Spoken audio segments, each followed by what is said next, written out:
NTRC যে কিছু পরিবর্তন আনতেছে সেটা হলো যে আপনি 18তমের আগে 17তম পর্যন্ত যে দুইটা যদি ভুল হয়, দুইটা কি হয় ভুল হলে আপনার একটা চলে যেত, ঠিক আছে। কিন্তু 18তমের মধ্যে সেটা 4টা ভুল হলে একটা যেত, কিন্তু ওই তারা আবার আগের চিন্তায় ফিরে যাচ্ছে যে দুটো ভুল হলে একটা বাদ। এখন আপনি সাবধানতার সাথে কিন্তু দাগাইতে হবে। দেখুন আপনি দাগাইছেন টোটালি ধরেন 70টা, কয়টা 70টা দাগাইছেন, 70টা আপনি বৃত্ত ভরাট করছেন, 70টার মধ্যে আপনার হয়েছে কয়টা 50টা, মানে আপনার 50টা হয়েছে, এখন 20টা কিন্তু হয় নাই। তো 20টা যদি না হয় তাহলে আপনার ধরেন আপনি 50-এ পাস, এই জিনিসটাও এনটিআরসি সিদ্ধান্ত আনতেছে যে আমরা তো বলেছিলাম যে 40-এ পাস, তো 40-এ এখন থেকে পাস হবে না, হয়তো 50-এ পাসটা, যে সর্বনিম্ন 50-এ পাস। এখন আপনি যদি 50-এ পাস হতে হয় তাহলে আপনি যদি 50টা কারেক্ট পারেন তাহলে আপনি 50টা দাগাইয়ে চলে আসেন। বাট আপনি 50টার সাথে যদি আপনি কি করেন যে আরো 20টা যদি দাগান, যে আমি একটা কাজ করি একটু একটু পারি, অর্ধেক অর্ধেক পারি, আমি কি করি দাগাই না, তো দাগানোর কারণে আপনি কিন্তু ফেল।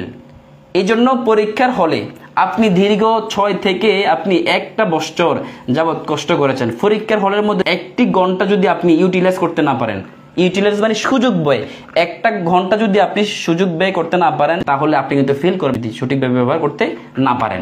অর্থাৎ আপনি 50টা পারেন তো দেখছেন না, 50টা দাগিয়ে আপনি চলে আসেন, আপনি পাস।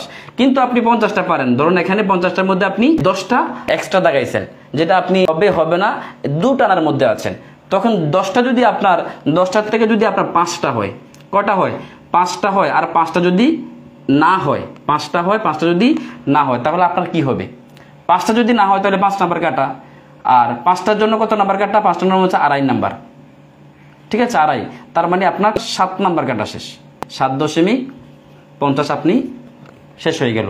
তাহলে আপনি 50 পাইলেন, এখানে 50 প্লাস এখানে 5টা শুদ্ধ হলো, তাহলে কি হয়েছে 55টা আপনার হয়েছে 60টা দাগানোর কারণে, ঠিক আছে। এখন 60টার মধ্যে যে 10টা যে দাগাইছেন 5টা সঠিক হয়েছে, এই জন্য 50 প্লাস 5 55টা সঠিক হয়েছে। কিন্তু বাকি যে 5টা আপনার ভুল হয়েছে ওই 5টার কারণে 7.5 পয়েন্ট কেটে যাবে, তখন আপনার আনসার কিন্তু চলে আসবে 47.5, তার মানে আপনি ফেল, আপনি কি ফেল। এই জন্য সাবধান, সামনে যে আমাদের এনটিআরসি 19তম নিবন্ধন আসতেছে ওইখানে খুব ভাইটাল, আপনি যতটুকু পারবেন অতটুকু আপনি কি করতে হবে দাগাতে হবে। আপনি 10টা যদি দাগাইতে যান 10টার মধ্যে 5টাও যদি হয়, 5টা ভুল হলে কিন্তু আপনি ফেল। এই জন্য 1টি ঘন্টা সুযোগ ব্যয়, 1টি ঘন্টা নিশ্চিত আপনি ভালোভাবে ব্যয় করতে হবে, ভালোভাবে কাজে লাগাইতে হবে।